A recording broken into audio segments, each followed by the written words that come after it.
சுவாமி விவேகானந்தர் ஒரு தடவை ஆன்மீக சொற்பொழிவு பேசிக்கிட்டு இருந்தாருங்க. அப்போ ஒருத்தர் குறுக்க வந்து, ஆண்டவனை அடையிறதுக்கு நாம் எதுக்கு கோயிலுக்கு போகணும், அங்கே போகாமலேயே ஆண்டவனை அடைய முடியாதா அப்படின்னு கேட்டார். அதுக்கு விவேகானந்தர், கொஞ்சம் தண்ணி கிடைக்குமான்னு கேட்டார். கிடைக்குமே அப்படின்னு ஒரு செம்பில் போய் தண்ணி கொண்டு வந்தார். அப்போ விவேகானந்தர் சொன்னார், நான் தண்ணி தானே கேட்டேன், எதுக்கு இந்த சொம்பு அப்படின்னு கேட்டார் விவேகானந்தர். நான் சொம்பு கேட்கவே இல்லையே, தண்ணி தானே கேட்டேன் அப்படின்னாரு. அவர் என்ன சொன்னார்னா, சொம்பு இல்லாமல் எப்படிங்க தண்ணி கொண்டு வர முடியும், தண்ணி எப்படி கொண்டு வர முடியும், அதுக்கு சொம்பு வேணுமா இல்லையா அப்படின்னு கேட்டார்.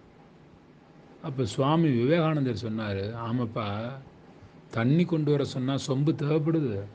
அதே மாதிரி ஆண்டவனை உணர வேண்டுமென்றால், ஆண்டவனை தரிசிக்க வேண்டுமென்றால், ஆண்டவனை உணர்ந்து மகிழ்வ வேண்டுமெனா அந்த உணர்வு நிலைக்கு ஒரு இடம் வேணும், அதுதான் ஆலயம், அதனால தான் கோவிலுக்கு போகிறோம் அப்படின்னு சொன்னார். தண்ணி எடுத்து வரணும்னா சொம்பு வேணும், அதே மாதிரி ஆண்டவனை பார்க்குறதுக்கு ஒரு ஆலயம் நமக்கு வேணும் அப்படின்னு சொன்னார். அப்போ கடவுளை வணங்க சொல்லுவது எல்லாமே எதற்காகனா, கடவுளை உணர்வதற்கு. சிலையை மட்டும் நம்ம போய் சும்மா பார்த்துட்டு வந்துடுறோம். இறைவன் தான் ஆதாரமே, அந்த இறை சக்தி தான் ஆதாரமே. அந்த இறைவன் ஆதாரமாக இருக்கிறான், நம்ம போய் உருவத்தை மட்டுமே பார்த்துட்டு வந்துடுறோம்.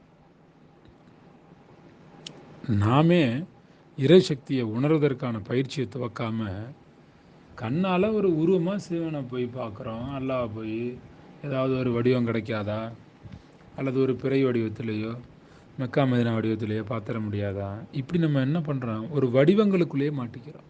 அப்படி இல்லை, உண்மை நிலையை அறிய வேண்டும், உள்ளொளி பெருக்க வேண்டும், சிந்தனையற்ற தனிமை வேண்டும், மனம் மறத்து போய் மனமற்ற நிலைக்கு போக வேண்டும், தன்னிலை மறந்திருக்க வேண்டும், மயக்கம் அருந்திருக்க வேண்டும், உன்னுடன் கலக்க வேண்டும், அருட்பெரும் ஜோதி ஆக வேண்டும், அற்புத ஜோதி ஆக வேண்டும்.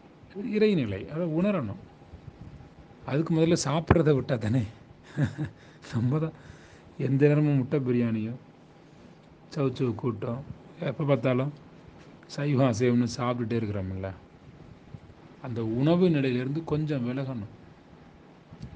பாலும் தெளிதேனும் பாகும் பருப்பும் இவை நான்கும் கலந்து உனக்கு தருவேன் அப்படின்னு பாட்டெல்லாம் எழுதுனாங்கன்னா, அதெல்லாம் இயல்பாக உருவாகும். அவ்வையார் பாட்டுது, பாலும் தெளிதேனும் பாகும் பருப்பும் இவை நான்கும் கலந்து உனக்கு நான் தருவேன், கோலம் செய் துங்க கரிமுகத்து தூமணியே நீ எனக்கு சங்கத்தமிழ் மூன்றும் தான்னு கணபதி துதி பாடினாங்க அவ்வையார். எனக்கு தமிழை கொடு அப்படின்னு.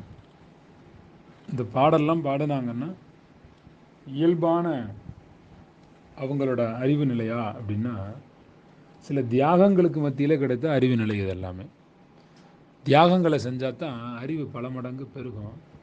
முதல்ல உணவிலிருந்து விடுதலை ஆகிறதுக்கு என்ன செய்ய முடியும் அப்படின்னு யோசிங்க. இரவு உணவையாவது நிறுத்தி பழகுங்க, உணவுகளை நிறுத்தி பழகுங்க, நல்லா இருங்க. நான் தென்றல் பேசுகிறேங்க.